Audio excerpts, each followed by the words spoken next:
大家好，我係 Hugo 啊。話說近排有個 friend 咧，佢上網就買咗個電視機，一個43寸嘅4K 電視機咧。咁但係翻到屋企嗰陣時就發現問題大，因為發現佢個電視就唔係好夠聲，咁啊託我幫佢揾支生巴啦。咁我上網就揾咗一輪啦，咁發現有一支生巴咧叫做 Creative Stage Version 2啊。咁嗰個官方零售價 around 係900蚊有找啦。咁最正嘅地方係因為佢個 size 夠細之餘咧，佢仲有一個獨立嘅一個嗰個 subwoofer， 咁變咗就話喺一個蝸居嚟講都夠晒聲咯。咁啊，今日我借咗佢翻嚟同大家實試下睇個效果點啦。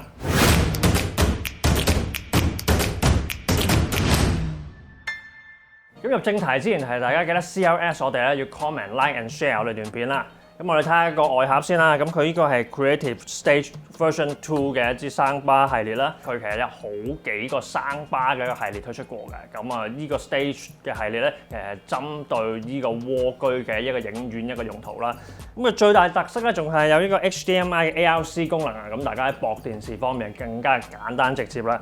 咁其餘我覺得有啲實用功能可以提下，就係譬如話呢個 Clear Dialogue 啊，咁可以令到個對白更加清晰啦。咁其次就係呢個 Surround 啦，一個系統嘅模式啦，咁啊可以令到嗰個包圍感更加好啊！睇戲嗰陣時一定用得到啦。咁最尾佢仲會支援埋啲 regular 嘅輸入，譬如話呢個光纖啊、optical 啊，同埋呢個 USB 嘅 audio 啊，咁其實都相當實用嘅。咁外箱睇完啦，咁我哋不如睇下個盒裏邊有啲咩先。好啦，咁啊呢個係佢支主體嘅生巴啦，咁啊。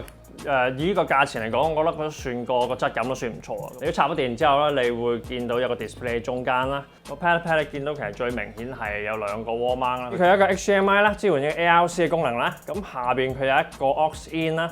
咁上邊咧有嗰個 USB 嘅一個端子啦。咁另一邊咧佢係一個光纖嘅輸入啦。咁下邊咧就有個端子嚟接呢個subwoofer添。咁另一邊咧一個可拆式嘅8字頭啦。咁啊大家可以試下玩下換線啦。咁我嚟睇下個 subwoofer 先啦。咁佢個 subwoofer 最大賣點咧係夠窄啊，咁喺擺位嗰度相當之方便啦。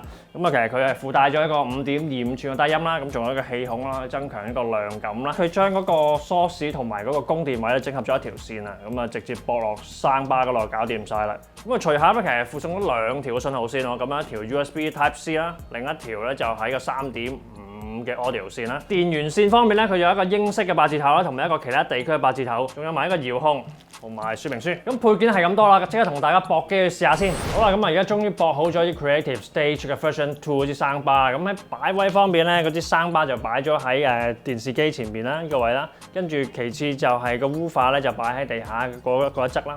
咁啊，其實接駁方面就好簡單嘅，就係經呢個 HDMI 嘅 ARC 嘅功能咧，由呢個電視機直接俾呢個信號支生巴出聲啦。咁但係如果大家嫌呢個 HDMI 複雜得滯咧，其實可以考慮下用駁呢個光纖喎，咁去俾個色雷個生巴一樣可以出到聲㗎。咁而家接駁大致上咁上下啦，咁啊而家試下睇下 Netflix 同埋睇下個聽歌嘅效果點先。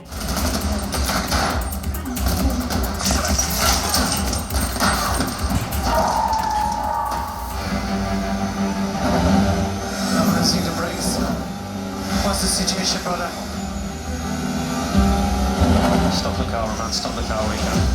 踏上這盤追途，誰又能鑑定你的醜惡與美好？來提步，壯闊跑道。咁頭先用咗一個 Creative Stage 嘅 Version 2呢啲生巴系統去試咗 Netflix 兩套片啦，一套係 Power Project 啦。超能計劃，另一套就係極速求生啦。咁我覺得呢支生巴個人聲方面嘅表現都相當之突出啦，因為佢有個subwoofer綁住啦，同埋我 feel 到佢個分頻點其實都 set 得算唔錯，嗰個聲音都有嗰個厚度同埋嗰個立體感咯。同埋佢另外都有一個dialogue 嘅一個增強嘅功能啦，同埋 surround 嘅增強功能啦。大家可以隨喜好或者係按一個片種嘅類型去增強翻呢啲surround 或者人聲嘅效果咯。我試咗套片啦。就係極速求生啦，咁嗰套片其實都有好多嗰啲 engine 聲嗰啲 effect 喺度走嚟走去啦。咁我覺得個生巴雖然話佢係一個base 係一個2.1嘅一個單元嘅一個設計啦，因為佢有一個 surround mode 嘅一個功能幫助啦，咁變咗喺嗰個空間啊，或者係嗰個軌跡嗰一 part 咧，佢都可以做得翻一個唔錯嘅一個表現啦。咁我覺得呢支咁抵玩嘅生巴去應付一個蝸居嘅一個影院空間嚟講，其實絕對足夠咯。咁喺聽歌方面，頭先用呢個手機播一個藍牙俾個色雷嘅生巴啦，咁啊source用咗呢個 Move 嚟聽啦，咁啊聽嗰首歌係呢個Super Moment 嘅無盡啦。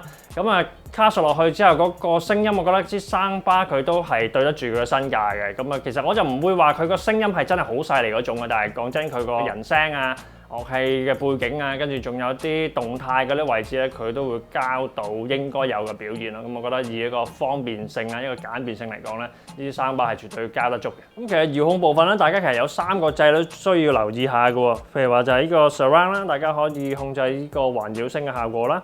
咁隔離仲有一個 dialogue 啦，咁大家可以用呢個掣去提升啊，或者係去加減咧呢個對白聲嗰個強弱嘅喎。咁最尾咧，佢仲有一個掣咧，可以控制呢個高音同低音嘅比例嘅，咁啊隨你喜歡調校啦。咁如果大家用呢個 HDMI ARC 嘅方式去連接嘅話，咁其實有個設定嘅話，大家需要注意翻嘅喎。咁我哋而家用緊呢部係一部 Sony 嘅 A9G OLED 電視機啦，咁有一個 setting 佢叫做顯示與聲音啦，入到去。